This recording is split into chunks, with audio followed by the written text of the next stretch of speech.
Alright, Marvel Snap, December 2025.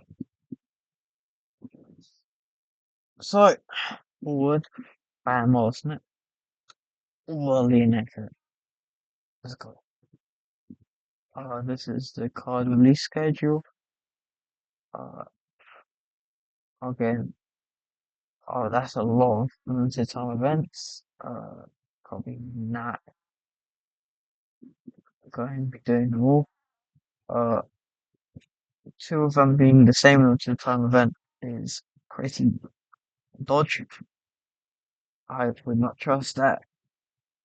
One of those will definitely be from on the premium track, and that's gonna be super scum. So, first card, premium card, season pass card, Weapon X. Uh, it's a 4 out of 5 star card for me. So, I think this is an alright card. Obviously, main synergies, Squirrel Killmonger, best way to get free kills, that's like a whole trigger, of his effect. That's three triggers technically, then that's a one trigger of the second effect.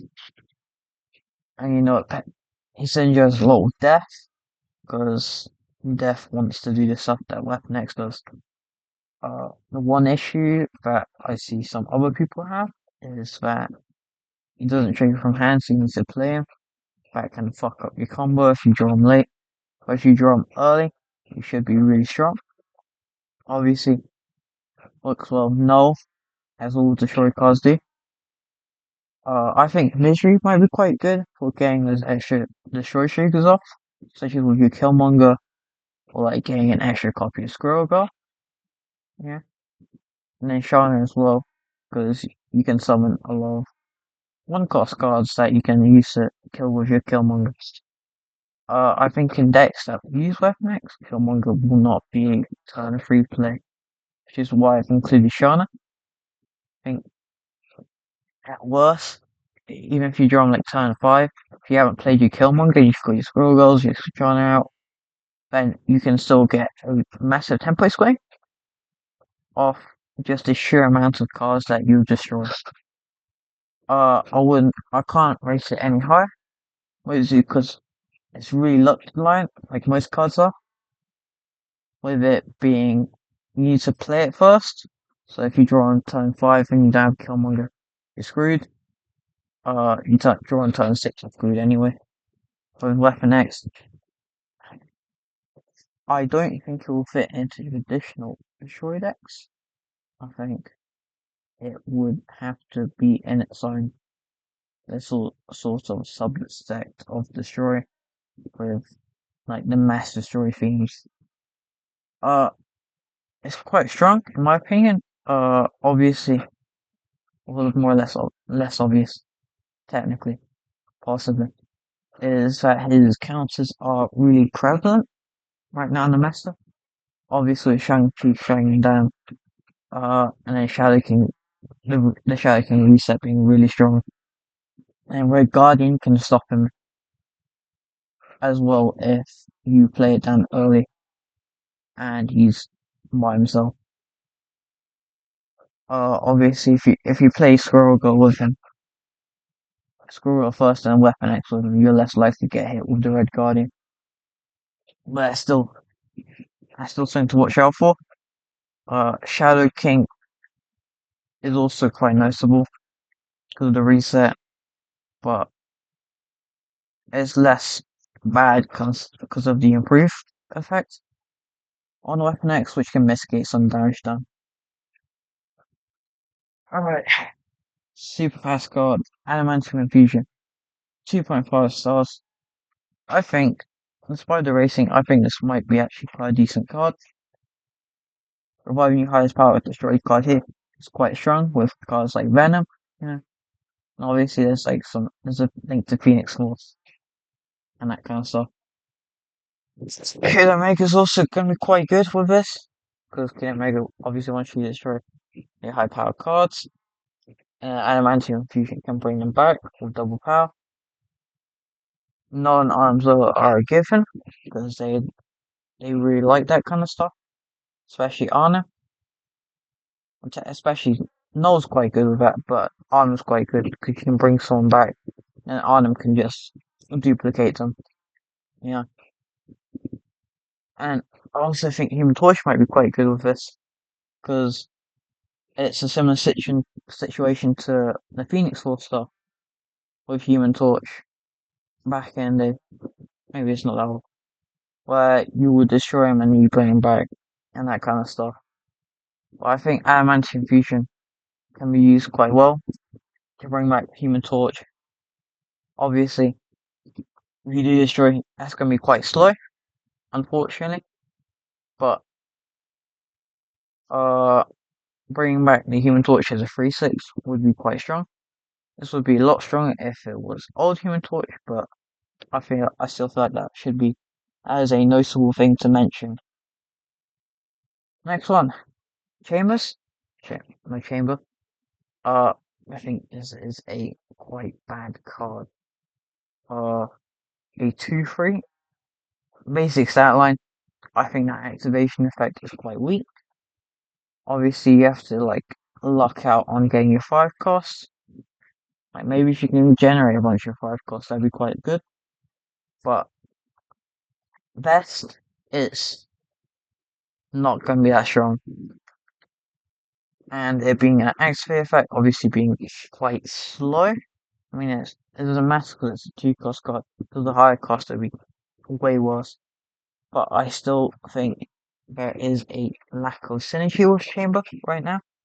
Maybe in the future he'll get some more synergy. But right now, I think he is quite weak. Uh, yeah. I think maybe if he was a 1 cost, like 1/1, he would be better, maybe. Or not 1/1, maybe like a 1/2.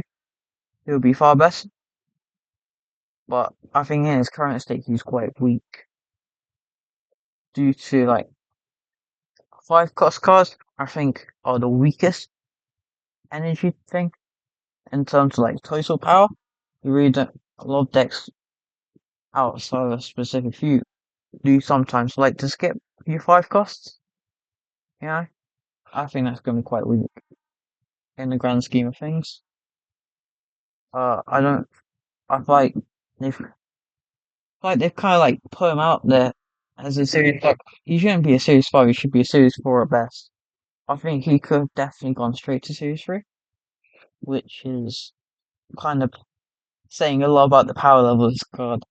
But yeah, next one, Weapon 8. I should probably should have said something about the effects, but still, I digress. Weapon H. This card put this back with minus 2 costs. This is a disgusting card. I don't know what to say about it, except for the fact that there's obviously a lot of synergy with already out there with this card. You know, it's just like it might not be a staple of this card, but I still think a lot of this card decks might run it. Obviously, I wouldn't even at like 1 discard, he's still quite strong. You get obviously the more discards you have, like the more mass discard, the more less you care about what you get discarded. The better he is, because he is always going to be a positive, no matter what you do, unless you're playing him raw, in which you just got, unless you've gone really unlucky, you are just not discarding enough to win the game. Uh, Obviously main synergy is Modoc. Modoc's is obviously going to be really good with him, because Modoc guarantees him to be 5 cost. So that's always going to be good. The assist can be quite good for him. Maybe less so if you're running him alongside Apocalypse, because you obviously want Apocalypse to be hit. But after 1 discard, Lady Assist no longer be hitting Weapon H. And then Corvus Glaze Ghost is going to be quite good because it's double discard. Maybe not as strong as some people might like, but +1 energy and then reducing his cost potentially down to 5 or 3, maybe even 1 if you're doing that, if you draw him late. That's still going to be quite strong. Honorable mentions will be Blade, because Blade sort of is the cheapest way to discard him if you draw him. So that's going to be quite good. Gambit's also quite good. Gambit, like, it's the same with all these discover reward cards like Scorn and Apocalypse and Helicarrier with Gambit, where Gambit will always be positive, especially so Weapon H, because you get him down way faster, especially if you play like Blade.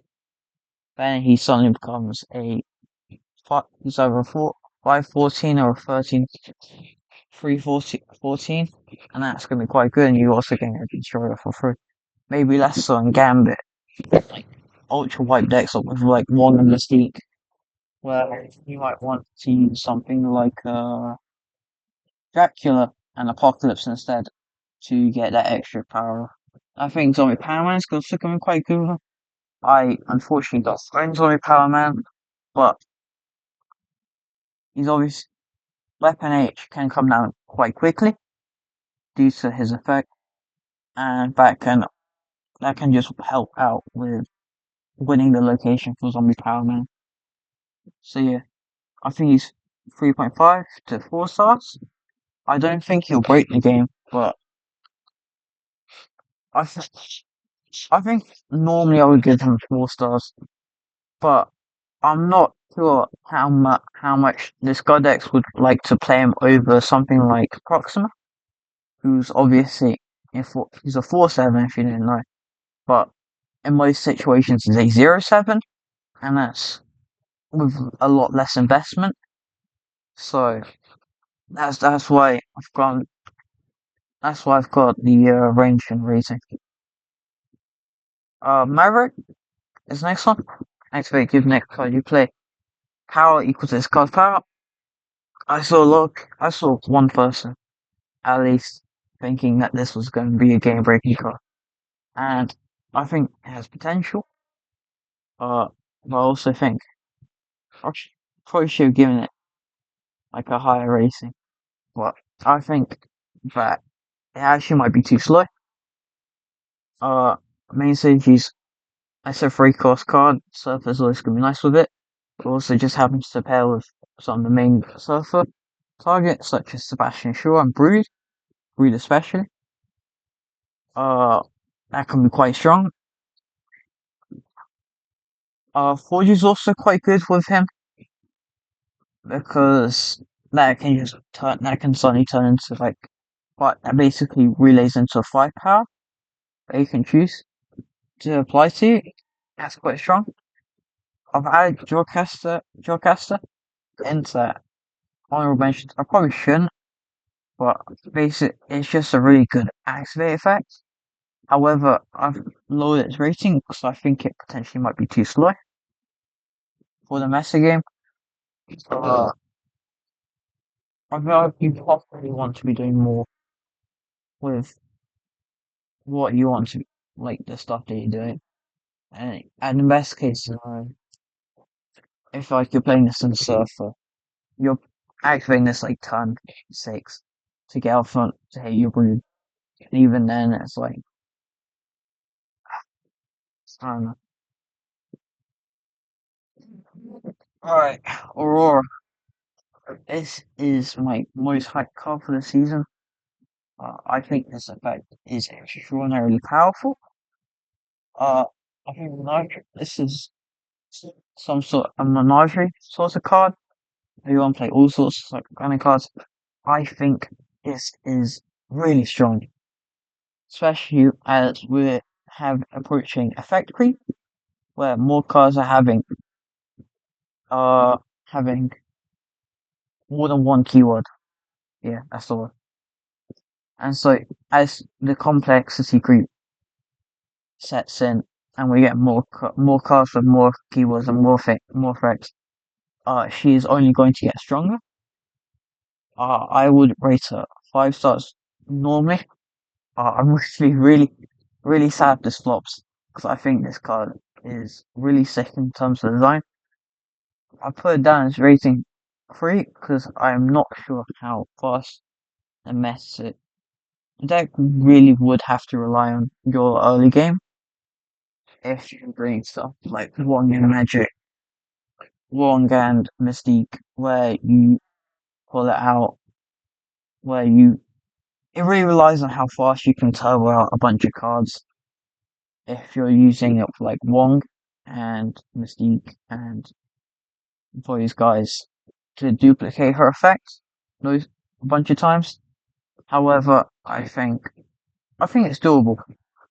That's the main takeaway. I also think it's quite flexible, even without Wong and Mystique and friends.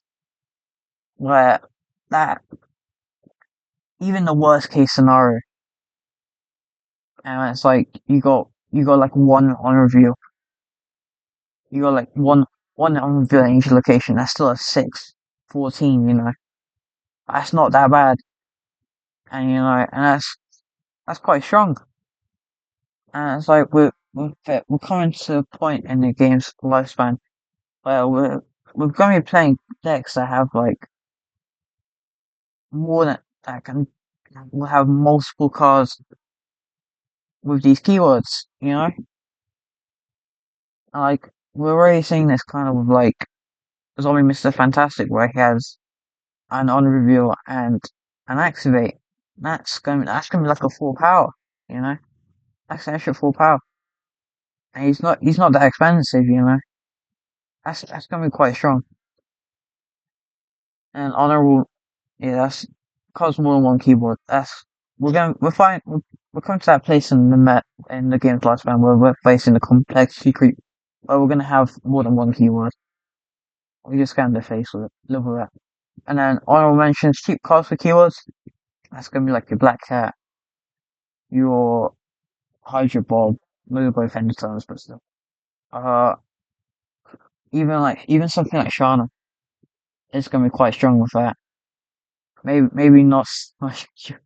You're more than likely than not, more than like more likely than not, gonna be hitting like multiple on reveals with your Shana.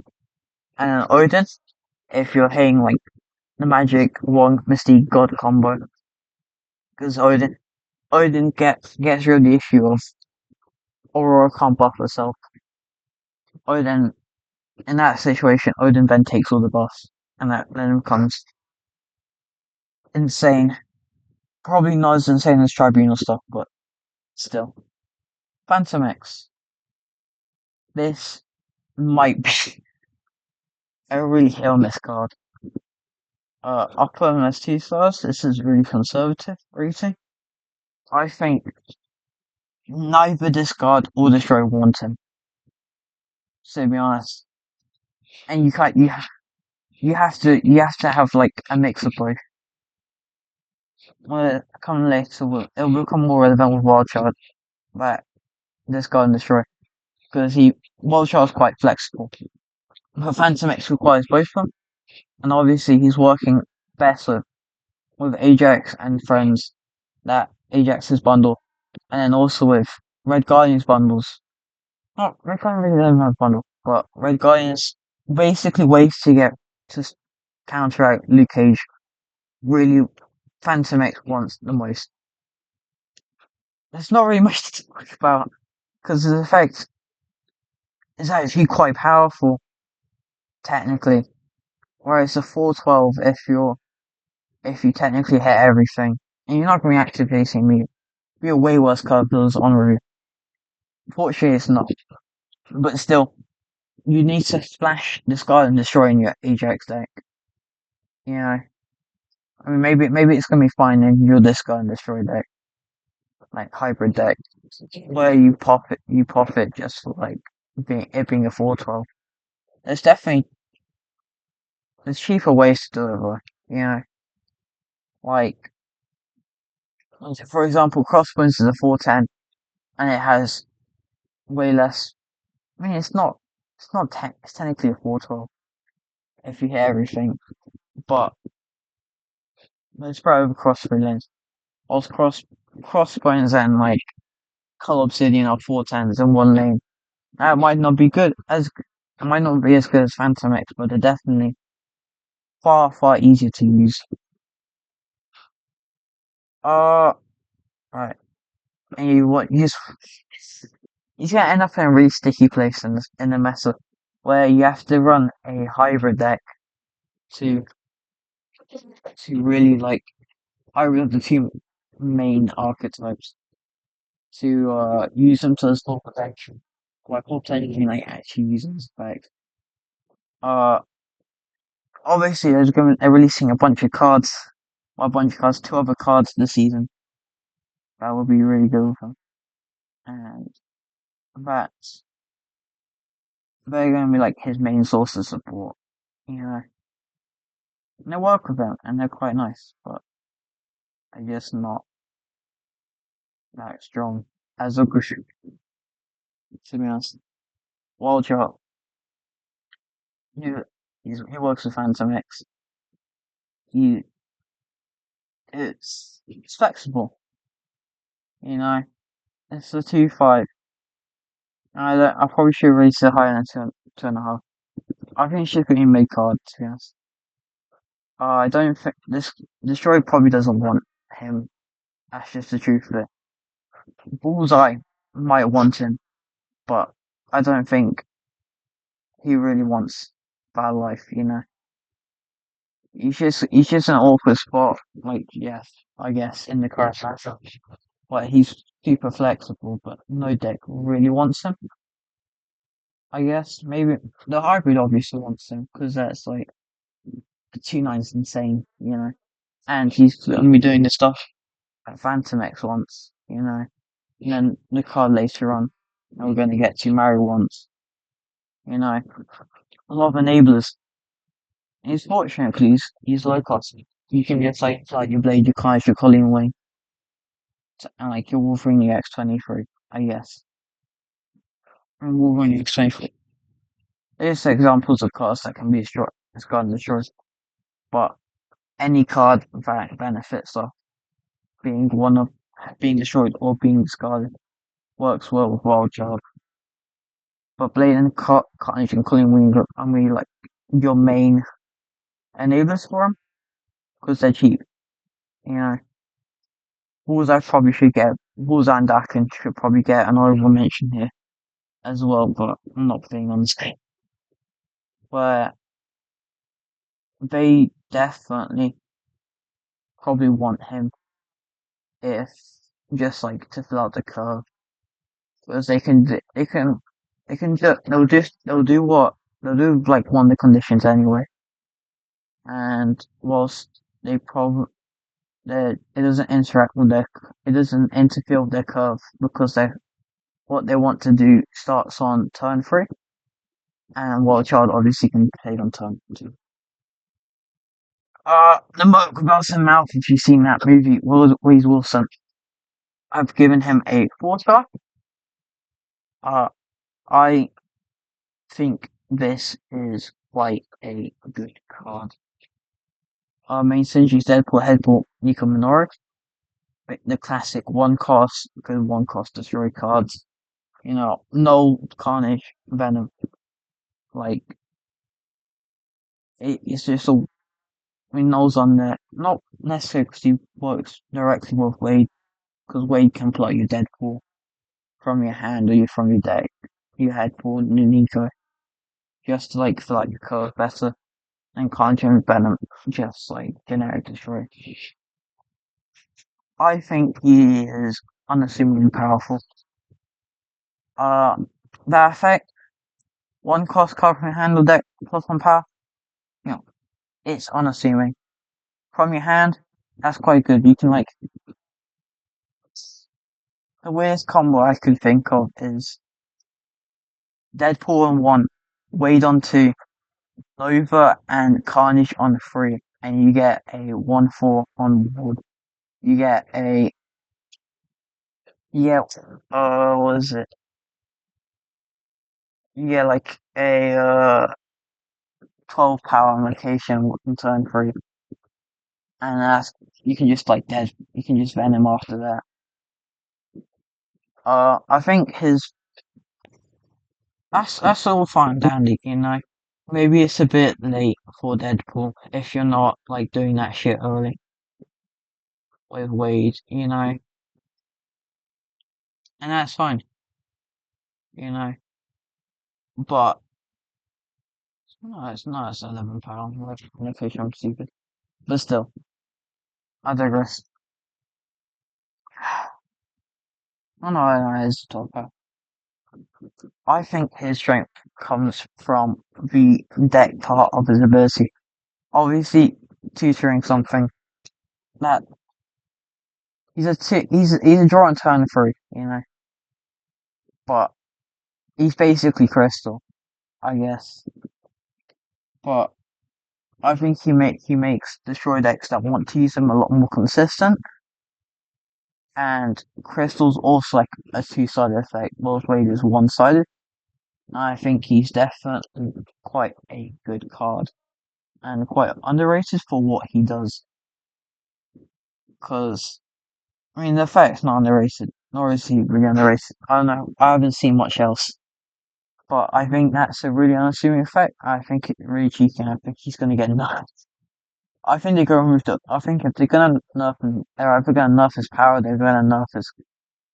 Obviously, there's like three main places to nerf: cost, power, and his effect. And they're not going to gust his effect, hopefully. I think if they're going to change it, they're going to remove the plus one power. Or remove the deck part, but they're not going to touch your stat line because you're not using up on stat line. Uh, Fastball Special, 4.5 stars out of 5.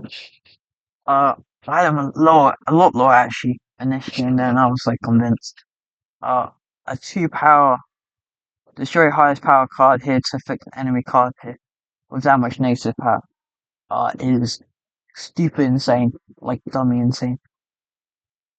That is fucking insane. Sorry, but it's just so good.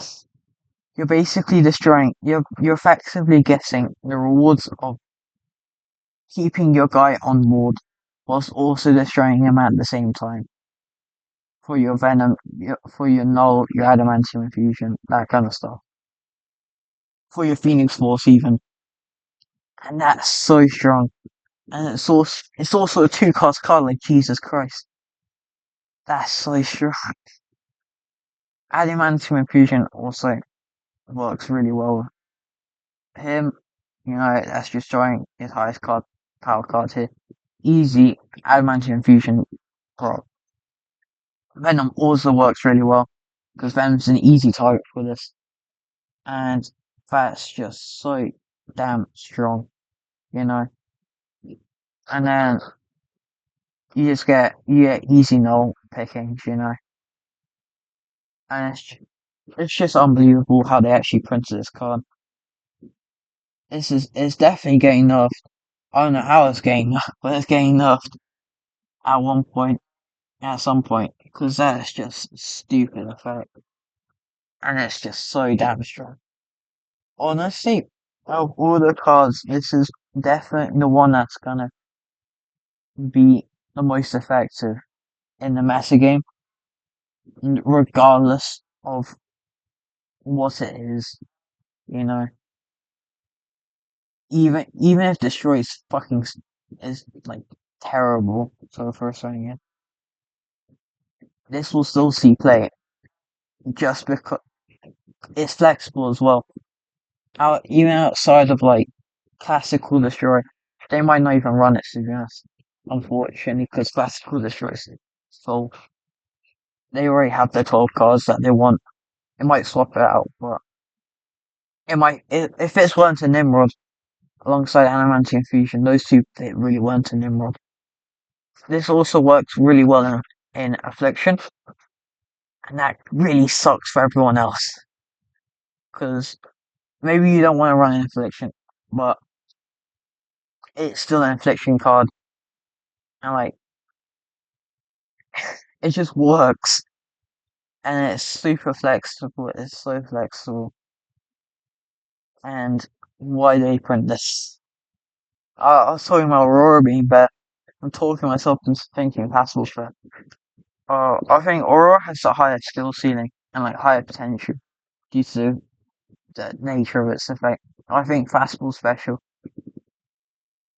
even even if and like even if the meta doesn't change that much, Fastball, no matter what the how the meta changes, Fastball Special will always be a good card to a degree. Then the final one to wrap off the trio of Fan, Phantom X, Wild Child, and Mariner. This is arguably the strongest of the three. This is ironically Phantom X's test, but attached to Discard Destroyed. This is the card that wants to be destroyed by to activate Phantom X or Wild Child. I didn't include these this at the time on their slides because I don't want to spoil them. Also, the fact I kind of reviewed those two before I saw Mario's effect. Uh, this is a strong card. This is a good card. This is rated 3 out of 5 stars because the package kind of stinks. Ajax wants it. That's the clearest thing to say. Uh, obviously, it's a payoff for a lot of decks that want to use it. Uh, probably this card. Destroy definitely does not want that. But another thing for Fastball Special. This works with the. This can actually probably be used over Carnage and Phantom X Wild Child decks. Special Wild Child deck, like that'd probably be quite good with Wild Child. But back to Mar. This is probably more than I probably haven't given it more desserts. Undeserved. Uh, this should definitely be higher than 3 stars. However, I